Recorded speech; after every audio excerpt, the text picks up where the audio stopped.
Welcome to Science with Salem and Stevie. Can you wave? Today we are, do you want to hold this? We are making salt dough. So we'll start by making our salt dough, and then we're actually going to use ours to make a volcano, which we'll let dry, and then we'll paint, and then we'll do an experiment with the volcano. Okay, so first we have our materials. For salt dough, it's really easy. You just need flour, salt, and cold water. So we have all our ingredients ready. We're gonna mix them here in this big bowl.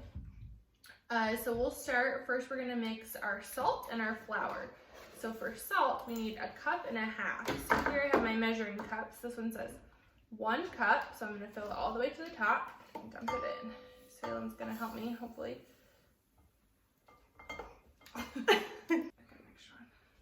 Okay, 1 cup of salt, I guess you can see it pretty well. And then we need 1.5, so now we're gonna fill also 1/2 cup of salt. So this is our 1/2 cup. Casey's gonna fill it for us.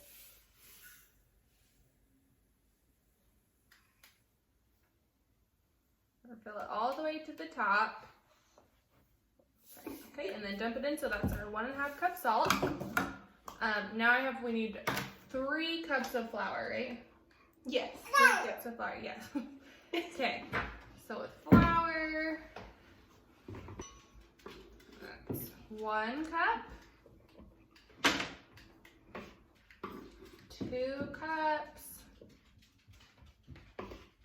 and that's 3 cups of flour. Okay, Salem is really excited about this. So we'll have Casey use our spoon. I'm gonna mix it up.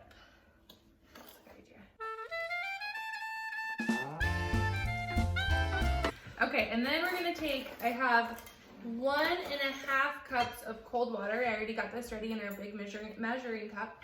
So I'm going to pour it in slowly while Casey stirs. Yes. Okay.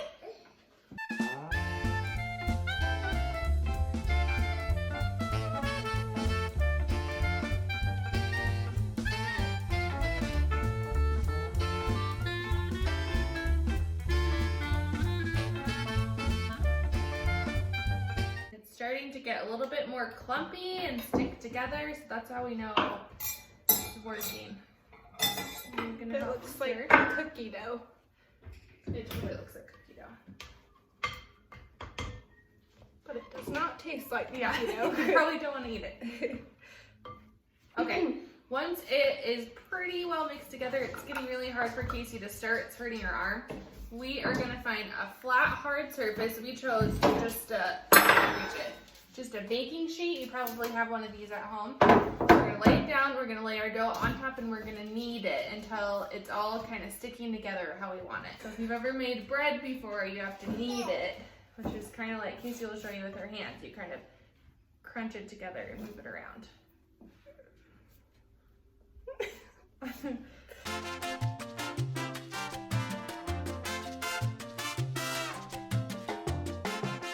Starting to feel almost like Play-Doh, so it's feeling like we're going to be able to build lots of cool stuff with it. Don't eat it, Salem. Or Stevie. Both of our assistants are trying to eat our experiment. This is kind of a fun way to get a little bit messy, get your hands dirty. You get to build some stuff, make something, use your imagination. I'll say that. So we are going to use our salt dough to make a volcano. So if you would like to make a volcano at home, you'll just need a water bottle because we need something to pour our ingredients into when we make our volcano explode.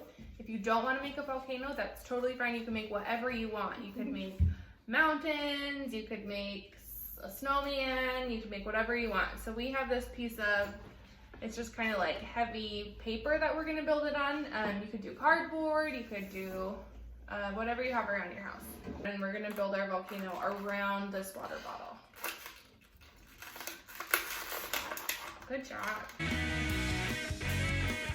Oh, don't eat it, no.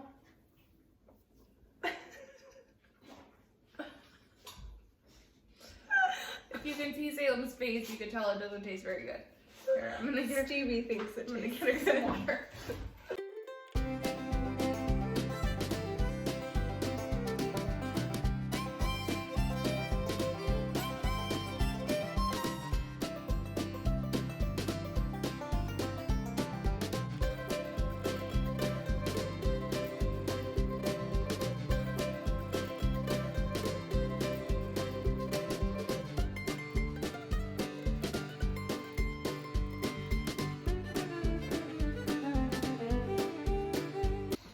So now we're gonna set this out on our counter to dry. It'll take a couple days and then we'll see you. We'll see you in a couple days. Okay, say bye. Bye. Okay.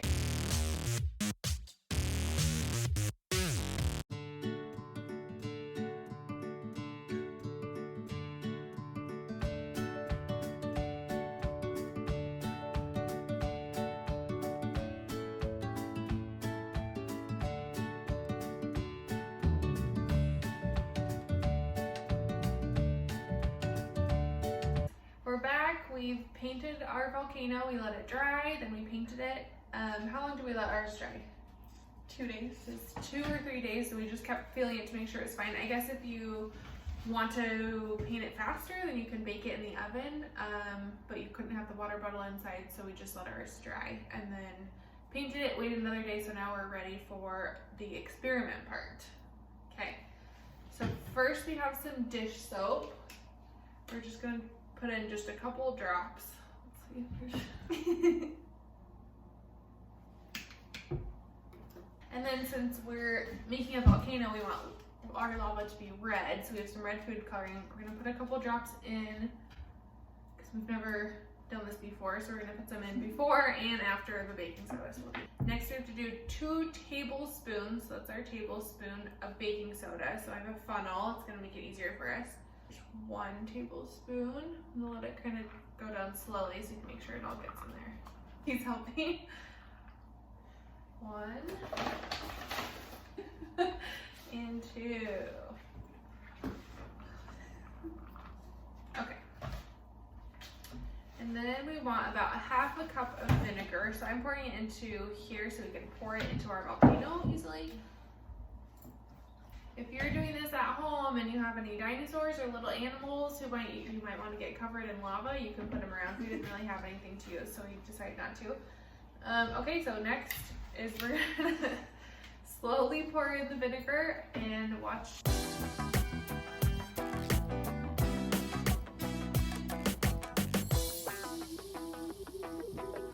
It's definitely erupting. Should we turn it? It seems to be coming out that side. And it's red. That's pretty cool. We put our baking sheet underneath it so that we don't make a huge mess on the table.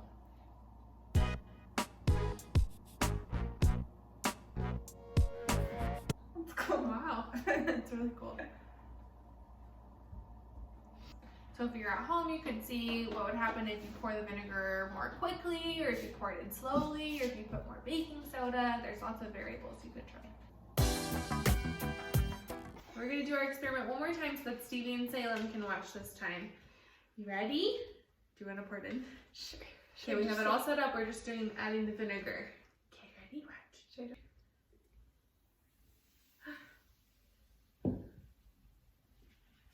Wow.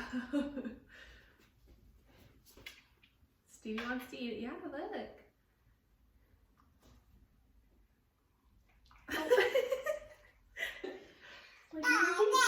Yay! It's so cool.